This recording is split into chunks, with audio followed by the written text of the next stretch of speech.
ఏదైతే నిన్న జగన్ గారు హైదరాబాదు సిబిఐ ఏదైతే కోర్టుకి వెళ్ళారో ఆ కోర్టుకి వెళ్ళిన ఆ విధానం చూస్తే కనుక చాలామందికి ఎందుకంటే కంటగింపుగా అనిపించిందేమో అని అనిపించింది నాకు. ఎందుకంటే వాళ్ళు మాత్రం వైసీపీ వాళ్ళు మాత్రం ఒక మాట చెప్తున్నారండి, ఏంటంటే ఇది కదా సార్ మా బ్రాండ్ అని వాళ్ళు మాట్లాడుతున్నారు. ఈ మాట ఎక్కువగా మాట్లాడుతున్నారు. ఎందుకనంటే దారి పొడుగున బేగంపేట ఎయిర్పోర్ట్లో దిగిన దగ్గర నుంచి జగన్ గారు దారి పొడుగున కోర్టుకి వెళ్ళేదాకా జనం మాత్రం బ్రహ్మరథం పట్టారు. ఇది మాత్రం వాస్తవం. ఎందుకంటే కళ్ళెదురుగా కనపడుతుంది, అది కళ్ళకు కట్టినట్టు. కానీ దాన్ని ఎవరో కాదనలేని సత్యం అది. కాబట్టి అలాగ వాళ్ళు ఉంటే జనం అసలు ఎంతమంది వచ్చారో అంతుబంతు లేకుండా తండోపతండాలుగా జనం వస్తే కనుక ఇది ఆంధ్రప్రదేశా లేకపోతే హైదరాబాద్ అర్థం కాని పరిస్థితుల్లో చాలామంది ఉంటే కొన్ని పత్రికలు మాత్రం ఏం రాసాయో చూద్దాం ఒకసారి. ఈనాడులో మాత్రం ఆ వచ్చిన జనం జగన్ గారిని చూస్తే చాలు, జగన్ గారితో కరచాలనం చేస్తే చాలు, లేదా జగన్ గారితో ఒక సెల్ఫీ దిగితే చాలు, అదంతా ఏంటండి జగన్ గారిని కొంచెం దూరం నుంచి చూస్తే చాలనే ఒక అభిమానంతో వచ్చిన జనం, తండోపతండాలు వచ్చిన జనాన్ని అక్కడ చూస్తే జనాన్ని చూస్తే కొన్ని పత్రికలు మాత్రం ఏం రాశారంటే కనుక ఒకసారి చెప్తాను చూడండి మీకు. ఈనాడు చూస్తే ఈనాడులో మెయిన్ ఎడిషన్లోనే ఫ్రంట్ పేజీలో రాశారు, జగన్ మార్కు బల ప్రదర్శన, సిబిఐ కోర్టుకు రాకతో అనుచరుల హల్చల్, కోర్టులో చెప్పాల్సిందేమీ లేదన్న జగన్. ఏంటి హైదరాబాద్లోను సిబిఐ కోర్టు నుంచి తిరిగి వెళ్తున్న జగన్ చుట్టూ కార్యకర్తలు అభిమానులు ఎక్కువ ఉన్నారండి అక్కడ. ఇది వీళ్ళ రాసింది, ఈనాడు వాళ్ళు రాసింది.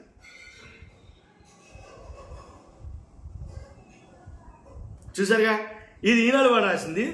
ఒకసారి మీకు నేను ఆంధ్రజ్యోతి వాళ్ళు ఏమి రాశారో ఒకసారి చూపిస్తాను చూడండి మీకు. వాళ్ళు కూడా అంతే, అంటే వచ్చారని చెప్పాలి జనం, లేకపోతే లేరని చెప్పాలి. దీంట్లో తప్పే ఉందని నాకు తెలియగలుగుతాను. ఇప్పుడు ఇలాగా అంటే జనం అబ్జర్వ్ చేయరంటారా?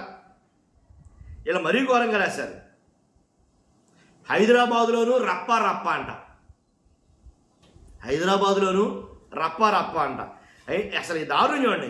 వైసీపీ కార్యకర్తలు నానా హంగామా, గుంపులుగా చేరిన శ్రేణులు, రోడ్డుపై వెళ్లే సామాన్యులకు ఇబ్బందులు.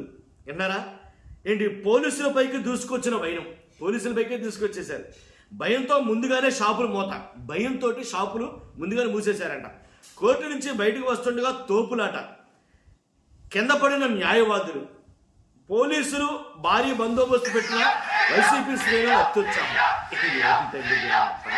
కాబట్టి నిజంగా అంటే న్యాయవాదులు కూడా జగన్ గారితో కరచాలనం చేయాలని, జగన్ గారితో ఫోటో దిగాలని, లేదా జగన్ గారితో దగ్గరగా నిల్చోవాలని చాలా అత్యుత్సాహం చూపించారు. నిజంగా వాళ్ళు కూడా పోటీ పడ్డారు, న్యాయవాదులు కానీ పోలీసులు కానీ. ఒక కానిస్టేబుల్ అయితే మీరు నమ్మరు, ఆ వీడియో చాలా వైరల్ అవుతుంది. జస్ట్ ఇలా పట్టుకుని సెల్ఫీ దిగుతాడు పాపం ఆయన. అంటే జగన్ గారు తన ఫ్రేమ్లోకి వచ్చేటట్టుగా సెల్ఫీ దిగుతున్నాడు, కానీ జగన్ గారు దూరంగా ఉన్నారు. ఈ కానిస్టేబుల్నేమో అక్కడ ఉన్నటువంటి అభిమానులు గెంటేస్తారు. ఈ గెంట్లాట్లో తోపులాట్లో ఏమైనా కానీ ఆయనకు అనవసరం. ఆయనకు కావాల్సింది జగన్ తోటి సెల్ఫీ. ఆయనకి తెలుసా ఆయన తెలియకుండానా అనేది కాదు, మొత్తానికి ఈయన ఫ్రేమ్లో జగన్ గారు ఉండాలి, అది ఆయన టార్గెట్. ఇంకేం పట్టించుకోవట్లే ఆయన. ఆ సెల్ఫీ తీసుకునే పనిలో నిమగ్నం అయిపోయాడు. దీన్ని వేరే వాళ్ళు వీడియో తీశారు, ఆ వీడియో వైరల్ అవుతుంది వాస్తవంగా అయితే కనుక. కాబట్టి ఒకటి కాదు రెండు కాదు, జనం మాత్రం బేగంపేట ఎయిర్పోర్ట్లో దిగ్గానే జనం మాత్రం బేభత్సంగా ఉన్నారండి. అసలు ఆంధ్రప్రదేశా హైదరాబాదా నాకే అర్థం కాల, ఎవరి దాకా ఎదుగు నాకే అర్థం కాల. ఆ బేగంపేట ఎయిర్పోర్ట్లో దిగింది మొదలుకొని ఆ జనం ఆయన్ని కూడా పెట్టుకుని ఆయన వెంటే నడుస్తూ ఏంటి నాంపల్లి సిబిఐ కోర్టు దాకా వెళ్ళారు వాళ్ళు నిజంగా. కాబట్టి అది అభిమానం అంత ఎత్తున ఉంటుందా?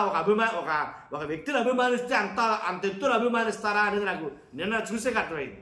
కాబట్టి నాంపల్లి కోర్టు దాకా తీసుకెళ్లారు. అక్కడి నుంచి అక్కడ దారి పొడవున అసలు ఎంతమంది జనం అంటే ర్యాలీ కింద తీసుకుని వెళ్ళారు. అంతేకాదు నాంపల్లి కోర్టులో జస్ట్ రెండే రెండు నిమిషాలు అయింది. ఆ 2 నిమిషాల్లో కంప్లీట్ అయింది. బయటకు వచ్చారు. బయటకు వచ్చిన తర్వాత లోటస్ పాండ్కి వెళ్ళాలి. ఆ లోటస్ పాండ్కి వెళ్ళి దారి పొడుగునా జనమే. లోటస్ పాండ్ ఇంటి దగ్గర అయితే కనుక అసలు ఇసుకేస్తే రాలినంతమంది జనం. పోలీసులే ఆ క్రౌడ్ని కంట్రోల్ చేయలేపారంటే మీరు నమ్ముతారా? పోలీసులే ఆ క్రౌడ్ని కంట్రోల్ చేయలేకపోయారు. జగన్ గారు తెలంగాణకి సీఎం కాదండి, హైదరాబాద్కి సీఎం జగన్ గారు కాదు, అలాగని ఆంధ్రప్రదేశ్కి సీఎం జగన్ గారు కాదు. మరి ఎందుకంత జనం నాకు అర్థం కాల.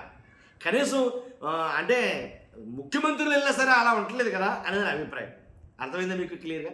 కాబట్టి ఆ లోటస్ పాండ్ దగ్గర తోపులాట జరిగిందన్న మాట వాస్తవమే. ఎందుకని పట్టరానంత జనం వచ్చేస్తే పట్టలేనప్పుడు ఆటోమేటిక్గా పట్టు తప్పుతుంది, ఆ జనం పట్టు తప్పుతారు. కానీ అలా జరిగిన తోపులంటది. కాబట్టి నిజంగా అందుకనే అన్నారు చాలామంది.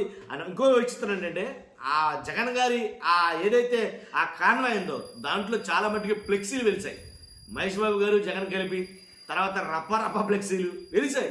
తర్వాత కొన్ని అయితే తెలిసాయి. అది వాళ్ళ అభిమానం అనుకోలే ఏమనుకోవాలో తెలియదు మొత్తానికి. కానీ జనంతో నిజంగా ఉక్కిరి బిక్కిరి అయ్యాడని చెప్పాలా. ఎందుకంటే అంచనాలకు మించి అంతమంది పోలీసులు ఎందుకని అనుకున్నారు, కానీ ఆ పోలీసుల అంచనాలకు మించి జనం అయితే వచ్చారు. ఇదైతే ఖచ్చితంగా కన్ఫర్మ్. కానీ అలాగా అంటే నిన్న TV5 శివ అనుకుంటా ఆయన మాట్లాడతాడు ఏమనంటే కనుక అసలు జడ్జిగా టైం ఇచ్చాడంటే ఆయన అసలు ఏంటిండా విధానం, ఆ జనం ఏంటిండి వాళ్ళు ఏదో వచ్చి పడిపోతారు మీద మళ్ళీ రప్ప అని అంటే క్రిటిసైజ్ చేసినట్టు తప్పుగా. కరెక్ట్ కదండి, ఉన్నది ఉన్నట్టు వాస్తవం మాట్లాడాలా. అందుకే కదా మనం ఉంది, నిజం చెప్తామని కదా మీరు చూసేది. నిజం కాకుండా కళ్ళబొల్లి మాటలు కట్టుకోదని చెప్పడం ఎందుకు? ఉన్నది వచ్చారు, రాలేదు, అంతే కదా. ఓకే, దీనిపైన మీ అభిప్రాయం ఖచ్చితంగా కామెంట్ రూపంలో తెలియజేయండి. ఫస్ట్ అయితే లైక్ చేయండి, ఎక్కువ మందికి ఇన్ఫర్మేషన్ షేర్ అవుతుంది. కొత్తగా మన ఛానల్ పక్కగా సబ్స్క్రైబ్ చేయండి. Thank you much.